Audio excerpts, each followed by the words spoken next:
So guys, on 6th August 1945, Hiroshima is completely destroyed by the USA during the World War. Around 60,000 to 90,000 people died in that particular war just because of the atom bomb, that is a nuclear weapon.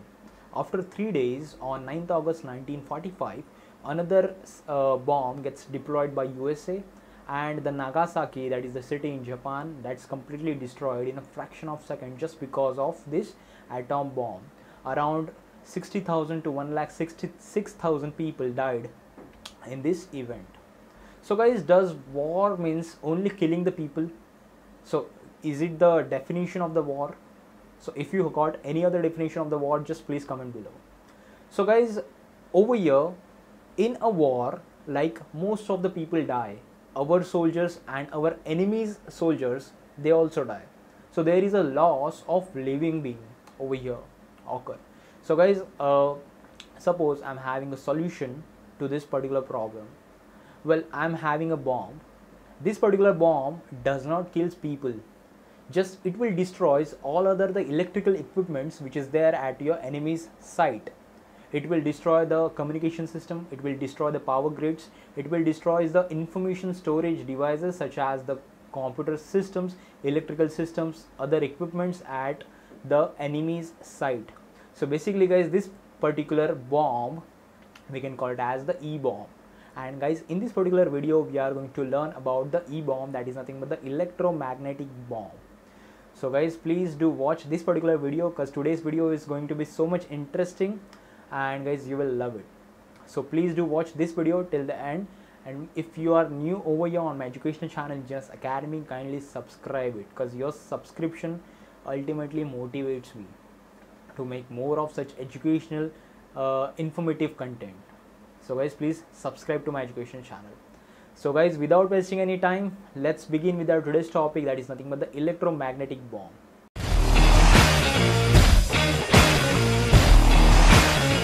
So guys, I have given you the overall idea how this electromagnetic bomb works. Like, it will destroy all the other electrical equipments at the enemy's site. It will destroy the communication system, it will destroy the power grids, it will destroy the other circuit boards at the enemy's place, so that the loss of all the information will occur at his stage. But over here the advantage is that there is no loss of human beings, or else there is no loss of the other species, which is the advantage, which is the biggest advantage over here. But we can destroy enemy completely. So guys, let's first of all talk about the principle of the E-bomb. So guys, basically E-bomb is nothing but the electromagnetic bomb. It is a device that is used to destroy the electrical circuitry completely by using the EMP or else shock wave. The EMP we can call it as the electromagnetic pulse or shock wave. This particular shock wave will destroys all the electrical circuitry at the enemy's place without loss of any human being or any other living species over there. So it is a weapon for electrical mass destruction. Also guys, we can call it as it is a non-lethal weapon. It does not kill people, it does not kill the soldiers, but it is a electrical mass destructive weapon. It will destroy all the electrical circuitry within a particular radius. It will disable all the electrical equipments, electrical items over there.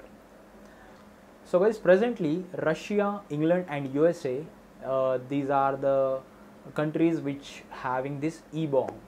In Asia, India is the only country to have E-bomb basically. So guys, first of all, let us understand the work principle of this E-bomb. So E-bomb works on the EMP, that is nothing but the electromagnetic pulse or shock wave.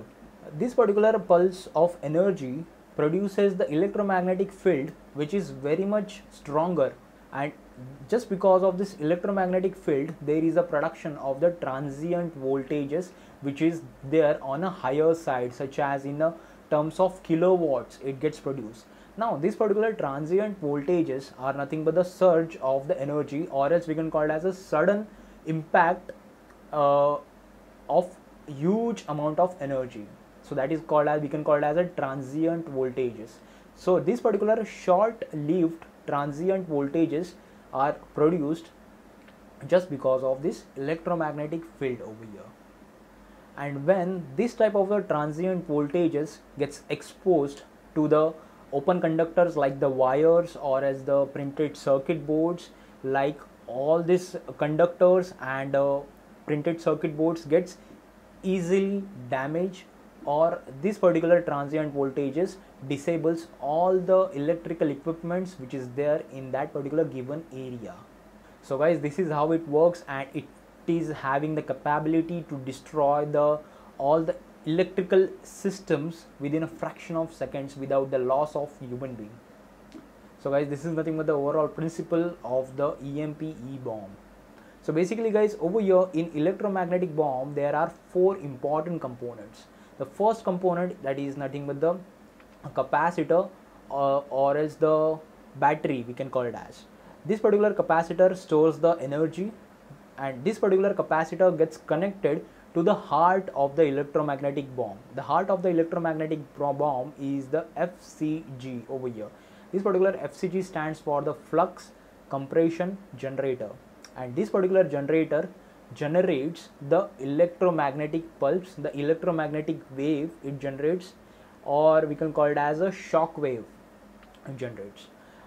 The another important component, that is nothing but the high power microwave device, or we can call it as a Workator tube.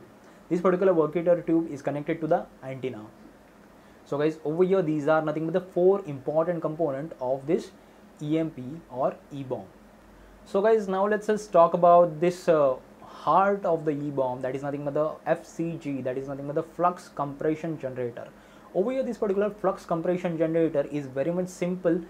So over here we are having a copper tube.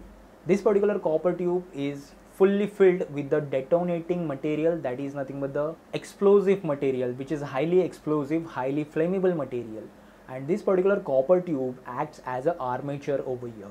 Around the periphery of the armature there is the stator winding, that is the stator winding is like wounded to form a coil over here, and when the electrical current is applied between this coil, like EMF gets induced, the electromagnetic field gets produced over here. So over here guys, the Faraday's law gets served over here. Just because of the coil, current flows through the coil, electromagnetic field it gets produced. So Faraday's law served over here. So when we apply the current, okay, electromagnetic field gets produced, and when the current is moved at the peak value, when the current reaches its optimum value, at that particular point the detonator is there. Now this particular detonator like fires up, and just because of this firing, all the explosive material gets ignite over here. Just because of this particular ignition, the armature which is there gets expand, and just because of the expansion in the armature which is there in contact with the copper coil, there is in the starting there is magnetic field gets produced, and just because of this ignition and the expansion of the armature, the magnetic field gets compressed over here, and this particular compressed magnetic field produces the EMP, electromagnetic pulse. And this particular pulse, or we can call it as a surge of electromagnetic field, or else we can call it as a shock wave of electromagnet. This particular shock wave gets sent to the high power microwave device, where it gets amplified in terms of microwave. The frequency gets increased over here just because of this amplification. And guys, as a result of this particular shock wave, all the electrical circuitry at the enemy's place gets destroyed within a fraction of seconds. So this is how E-bomb gets worked over here.